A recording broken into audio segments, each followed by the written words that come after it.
সাহস থাকলে কাউন্সিল করুন, জিএম কাদেরকে ব্যারিস্টার আনিস। জানাবো বিএনপিকে নির্বাচন নিয়ে সংশয় দেখছে। ব্যবসায়ীকে পাথর মেরে হত্যা, যুবদলের 2 নেতা আজীবন বহিষ্কার, আইনি ব্যবস্থা নিতে আহ্বান। এবং সর্বশেষ জানাবো পুরান ঢাকায় ব্যবসায়ীকে পাথর মেরে হত্যা, বিএনপি নেতৃত্বকে কঠোর হওয়ার আহ্বান মারুফ কামালের। শুনছিলেন সংবাদ শিরোনাম, এবারে বিস্তারিত।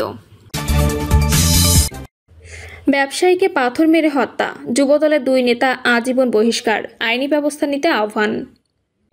ঢাকার স্যার সলিমুল্লাহ মেডিকেল কলেজ হাসপাতাল এলাকায় ভাঙাড়ি ব্যবসায়ী সোহাগ হত্যাকাণ্ডের ঘটনায় যুবদলের 2 নেতাকে আজীবনের জন্য বহিষ্কার করা হয়েছে। তারা হলেন যুবদলের কেন্দ্রীয় নির্বাহী কমিটির সাবেক সহ জলবায়ু বিষয়ক সম্পাদক রজব আলী পিন্টু ও ঢাকা মহানগর দক্ষিণ যুবদলের যুগ্ম আহ্বায়ক সাবাহ করিম লাকি। তাদের বিরুদ্ধে সোহাগের পরিবারের পক্ষ থেকে মামলা করা হয়েছে। শুক্রবার রাতে যুবদলের কেন্দ্রীয় কমিটির সহ দপ্তর সম্পাদক মিনহাজুল ইসলাম ভূঁইয়া সই করা গণমাধ্যমে পাঠানো এক বিজ্ঞপ্তিতে এ তথ্য জানানো হয়েছে। বিজ্ঞপ্তিতে বলা হয়েছে, গত 9 জুলাই রাজধানীর মিটফোর্ড হাসপাতালের মূল ফটকে সোহাগ নামে এক ব্যবসায়ী যুবককে প্রকাশ্যে দিবালোকে কুপিয়ে ও পিটিয়ে নৃশংসভাবে হত্যার ঘটনায় তার পরিবারের পক্ষ থেকে মামলা করা হয়। আসামিরা হলেন যুবদলের কেন্দ্রীয় নির্বাহী কমিটির সাবেক সহ জলবায়ু বিষয়ক সম্পাদক রজব আলী পিন্টু ও ঢাকা মহানগর দক্ষিণ যুবদলের যুগ্ম আহ্বায়ক সাবাহ করিম লাকি। তাদের প্রাথমিক সদস্য পদ সহ দল থেকে আজীবন জন্য বহিষ্কার করা হয়েছে।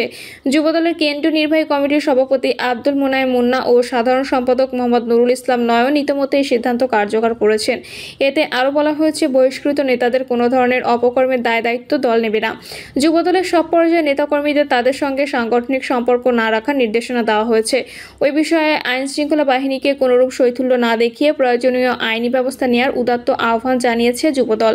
এদিকে এ ঘটনায় অভিযুক্তদের আজীবনের জন্য বিএনপি বহিষ্কার করেছে জানিয়ে তাদের বিরুদ্ধে আইনানুগ ব্যবস্থা গ্রহণের জন্য সরকারের প্রতি আহ্বান জানিয়েছেন দলটির স্থায়ী কমিটির সদস্য সালাউদ্দিন আহমেদ। পুরান ঢাকায় ব্যবসায়ীকে পাথর মেরে হত্যা, বিএনপি নেতৃত্বকে কঠোর হওয়ার আহ্বান মারুফ কামালের। রাজধানীর পুরান ঢাকায় ব্যবসায়ী সোহাগকে পাথর মেরে হত্যার ঘটনায় বিএনপি নেতৃত্বকে কঠোর হওয়ার আহ্বান জানিয়েছেন দলটির চেয়ারপারসনের সাবেক প্রেস সচিব মারুফ কামাল খান।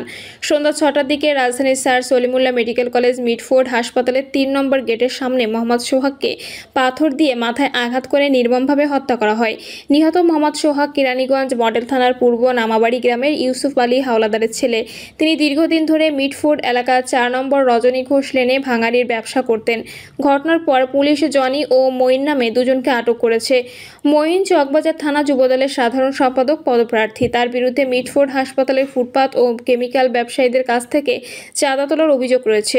নৃশংস এই হত্যাকাণ্ড নিয়ে মারুফ কামাল খান ফেসবুকে একটি পোস্ট দেন। তিনি লেখেন, মিটফোর্ডের হত্যাকাণ্ডের পৈশাচিকতায় আমি স্তব্ধ, কঠোর হন বিএনপি নেতৃত্ব, সরকার, প্রশাসন। তিনি আরও লেখেন, অবিলম্বে থামান এ বিভৎস তাণ্ডব। সাহস থাকলে কাউন্সিল করুন, জিএম কাদেরকে ব্যারিস্টার আনিস। জাতীয় পার্টির চেয়ারম্যান জিএম কাদেরের উদ্দেশ্যে সদ্য অব্যাহতি পাওয়া senior co chairman barrister Anisul Islam Mahmud বলেছেন, সাহস থাকলে কাউন্সিল করুন। আমি চেয়ারম্যান পদে প্রতিদ্বন্দ্বিতা করব। আমাদের প্যানেলে মহাসচিব প্রার্থী হবেন ABM রুহুল আমিন হাওলাদার। নির্বাচনে আসুন, দেখতে চাই আপনি কত ভোট পান। ছাত্র জনতার অভ্যুত্থানে চাপে পড়া জাপান নেতৃত্ব নিয়ে বিরোধ চলছে মাসখানেক ধরে। গত 4 নির্বাচনে আওয়ামী লীগের সঙ্গে সমঝোতা করে অংশ নিয়ে স্বৈরাচারের দোসর তকমা পেয়েছে দলটি। আনিসুল ইসলাম দলের চেয়ারম্যান প্রার্থী হতে চাইলেও 28 জুনের সম্মেলন স্থগিত করেন জিএম কাদের। সম্মেলন নিয়ে পাল্টাপাল্টির মধ্যে গত 7 জুলাই মুজিবুর হক চুন্নুকে সব পদ থেকে অব্যাহতি দিয়ে ব্যারিস্টার শামীম হায়দার পাটোয়ারিকে দলের মহাসচিব করেন জিএম কাদের। সব পদ থেকে অব্যাহতি দেন আনিস এবং হাওলাদারকেও। অনুষ্ঠানে আনিসুল ইসলাম বলেন, অনেক কষ্ট করে জাতীয় পার্টি তৈরি করেছি। এই পার্টি যেন মুসলিম লীগ জাসদের মতো হয়ে না যায়, সেজন্য জাতীয় পার্টিকে বড় করার চেষ্টা করছি। নিশ্চিতভাবে বলতে পারি, জাতীয় পার্টি ভাঙবে না, আরও বৃহৎ হবে। ABM রুহুল আমিন হাওলাদার বলেন, 2টি নয়, একটি জাতীয় পার্টি থাকবে। সিন্ডিকেটে জাতীয় পার্টি বন্দী থাকবে না।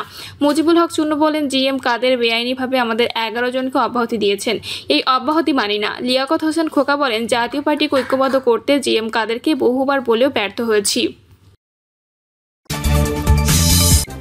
বিএনপিকে নির্বাচন নিয়ে সংশয় দেখছে। ত্রয়োদশ জাতীয় নির্বাচনের পরিবেশ ও মৌলিক সংস্কার ইত্যাদি বিষয় নিয়ে এনসিপি এবং জামাত নেতারা অনেকটা একই সুরে কথা বলছেন। আবার উভয় দলই জাতীয় নির্বাচনের আগে স্থানীয় সরকার নির্বাচনের দাবিতেও অটল রয়েছে, যেটাকে আবার সমর্থন দিচ্ছে ইসলামী আন্দোলন সহ বিভিন্ন ধর্মভিত্তিক রাজনৈতিক দল। বিএনপি 2026 রোজার আগে ভোটের দাবিতে অনড়, কিন্তু জামাত এনসিপি মৌলিক সংস্কার সম্পন্ন স্থানীয় নির্বাচন আগে করার বিষয়ে অনড়। এমন অবস্থায় ফেব্রুয়ারিতে নির্বাচন হওয়া নিয়ে কোনো সংশয় রয়েছে কিনা এ বিষয়টি নিয়ে দেশের বৃহৎ রাজনৈতিক দল বিএনপি কি সংশয় রয়েছে? বাংলাদেশের নির্বাচন নিয়ে অনেকের মধ্যে শুরু থেকেই সংশয় আছে। গত 5ই আগস্টে ছাত্র জনতার অভ্যুত্থানে শেখ হাসিনা ক্ষমতাচ্যুত হওয়ার পর নতুন একটি অন্তর্বর্তী সরকার ক্ষমতা গ্রহণ করে। এর কিছুদিন পর থেকেই বিএনপি বলে আসছে নির্বাচনের সুনির্দিষ্ট রোডম্যাপ দিতে। প্রধান উপদেষ্টা যখন আগামী ডিসেম্বর থেকে জুনের মধ্যে নির্বাচনের কথা বলছিলেন, সেখানে বিএনপি ডিসেম্বরের মধ্যে নির্বাচন চেয়ে এসেছে। তবে পরে লন্ডনে তারেক রহমানের সঙ্গে প্রধান উপদেষ্টার বৈঠকে ফেব্রুয়ারিতে নির্বাচনের প্রসঙ্গ এলে সেটায় একমত হওয়ার কথা জানিয়েছে বিএনপি। এই পুরো সময়ে অন্য দলের মতো জামায়াতে ইসলামীও নির্বাচন নিয়ে নানা কথা বলেছে। দলটি শুরুতে প্রধান উপদেষ্টা ডিসেম্বর থেকে জুনের সময়সীমাকে সাধুবাদ জানায়, বলে এই সময়সীমা যে কোনো মাসে নির্বাচন নিয়ে আপত্তি নেই জামায়াতের। তবে দলটির অবস্থান এর পরেও কিছুটা পরিবর্তন হয়েছে বিভিন্ন সময়। কখনো দলটি এই সময়সীমার মধ্যে নির্দিষ্টভাবে এপ্রিল মাস, আবার কখনো ফেব্রুয়ারিতে নির্বাচনের কথা বলেছে। যদিও দলটির নেতারা এসব বক্তব্যকে নির্বাচনের তারিখ নিয়ে দলের অবস্থানের পরিবর্তন হিসেবে দেখতে নারাজ। অন্যদিকে জাতীয় নাগরিক কমিটি এনসিপি এখন ব্যস্ত ঢাকার বাইরে পদযাত্রা কর্মসূচি নিয়ে। এসব কর্মসূচি দলটির নেতারা একাধিকবার বলেছেন, জুলাই ঘোষণাপত্র ও মৌলিক সংস্কার ছাড়া তারা নির্বাচনে যাবেন না। 11 জুলাইও যশোরে জাতীয় নাগরিক পার্টি দক্ষিণাঞ্চলের মুখ্য সমন্বয়ক হাসনাত আবদুল্লাহ বলেছেন, আমরাও নির্বাচন চাই, তবে বিচার সংস্কার সহ জুলাই গণঅভ্যুত্থানের দাবির প্যাকেজ বাস্তবায়ন না হওয়া পর্যন্ত নির্বাচন চাই না। প্রয়োজনে এসব দাবি বাস্তবায়নে আরেকবার গণঅভ্যুত্থান ঘটানো হবে। যারা এর বিরোধিতা করবে তাদের লাল কার্ড দেখানো হবে। এমতো অবস্থায় এনসিপি কি ফেব্রুয়ারির সম্ভাব্য ভোট থেকে সরে দাঁড়াবে? নির্বাচনের সময় ইস্যুতে জামাত এনসিপির অবস্থান অনেকটাই অভিন্ন। সার্বিক বিচারে বিএনপি কি নির্বাচন নিয়ে সংশয় আছে? বিএনপির স্থায়ী কমিটির সদস্য সালাউদ্দিন আহমেদ বলেন, 70 অনুচ্ছেদ কি কোনো ঠুনকো বিষয়? আমরা রাজি হইনি। প্রধানমন্ত্রীর মেয়াদ কি গুরুত্বপূর্ণ বিষয় না? আমরাই তো এখানে 10 বছর মেয়াদ প্রস্তাব করেছি। এরকম ধরে ধরে বহু গুরুত্বপূর্ণ বিষয় আমরা দেখাতে পারবো যেগুলোতে আমরা সংশোধনী প্রস্তাব এনেছি কিংবা একমত হয়েছি। তার ভাষ্য, এখন যদি সংস্কার কমিশনের প্রস্তাব বা অন্য দলের প্রস্তাবে অযৌক্তিকভাবে শতভাগ একমত হতে বলা হয়, এমনকি অযৌক্তিকভাবে যেখানে সরকারের চেক অ্যান্ড ব্যালেন্স ক্ষুণ্ণ হবে রাষ্ট্র পরিচালনায়, সেখানেও যদি সবাইকে নিঃশর্ত রাজি হতে বলে, সেটা তো সংস্কার হলো না। বিএনপি তার অবস্থান স্পষ্ট করছে, সব বিষয়ে একমত হওয়া সম্ভব নয়, যৌক্তিকও নয়। কিন্তু একে ঘিরে অন্য দলগুলো যে বক্তব্য, সেটা নিয়ে দলটির মূল্যায়ন কি সালাউদ্দিন আহমেদ অবশ্য মনে করছেন এটা নির্বাচনের আগে দলগুলোর রাজনৈতিক দর কষাকষির অংশ। তার মতে, বিভিন্ন রাজনৈতিক দল যারা রাজনৈতিকভাবে জনপ্রতিনিধিত্বের ক্ষেত্রে হয়তো খুবই ক্ষুদ্র অংশের প্রতিনিধি, এখন তাদের একটা বড় চাওয়া পাওয়া থাকতেই পারে। এগুলো হয়তো সেটারই অংশ। তাদের এই রাজনৈতিক বক্তব্য মাঠে এরকমই থাকলেও আলোচনার টেবিলে কিন্তু আমরা ভিন্ন বক্তব্য পাই।